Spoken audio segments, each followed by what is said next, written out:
The Houston Texans advance in the wild card round of the playoffs, and the 2012 season for the Cincinnati Bengals is over as the first game in the wild card round of the NFL playoffs is in the books. I'm Brad Wells of SB Nation. We're breaking down this game. The Texans win 19-13, and unless you are an avid, huge fan of the Texans or the Bengals, or as we like to call you, an avid reader of BattleRedVlog.com and CincyJungle.com, unless you were a fan of these teams, the game was kind of boring.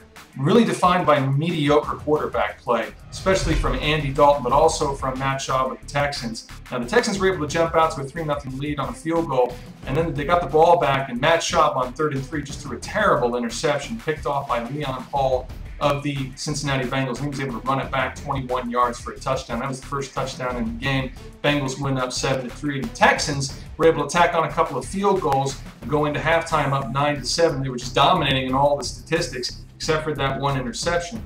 Came out of halftime, Bengals got the ball first. They didn't do much with the ball. They had to go 3 and out, and they punted. And on the punt, they had a penalty called on them, and the Texans were able to set up shop on their own 49-yard line, and they very much took advantage of that, pretty easily driving into Cincinnati territory, and they would score on that drive. And this 1-yard touchdown run by Arian Foster, that put them up 16-7. Now, all game long, Andy Dalton had been struggling throwing the football. He was underthrowing a lot of receivers, especially on deep balls. He was eventually able to connect with his big play receiver, A.J. Green, on this 45-yard pass. And on that particular drive, the Bengals were able to get another field goal. Texans got another field goal. And then going into the fourth quarter, in the very key series for the Bengals, they were down 19-13. And really, the game came down to this drive, the final drive of the Cincinnati Bengals, down 19-13, starting at their own 20.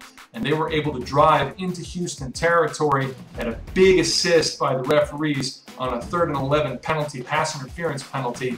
And then they were on the next series of downs. They got the 3rd and 11 again. And then Andy Dalton, who'd been underthrowing receivers on deep routes all game long, he has A.J. Green open, streaking into the end zone, and he overthrows him. And that's 3rd and 11. If he connects with A.J. Green on that particular play, Bengals probably score a touchdown. After the extra point, they take the lead 20-19, but that's not what happened. If it had happened, I think Cincy wins the game, but it didn't.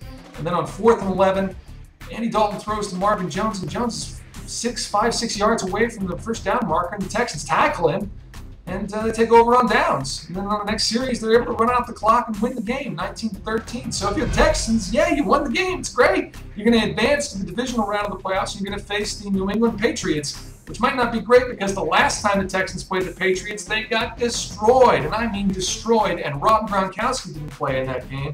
He will play in the divisional round next week as expected. For the Bengals, your season is over, and you have to be concerned about Andy Dalton. He hasn't played well in the postseason. However, this was a great season for you Bengals fans. There's some pieces to build around, and there's some room to grow.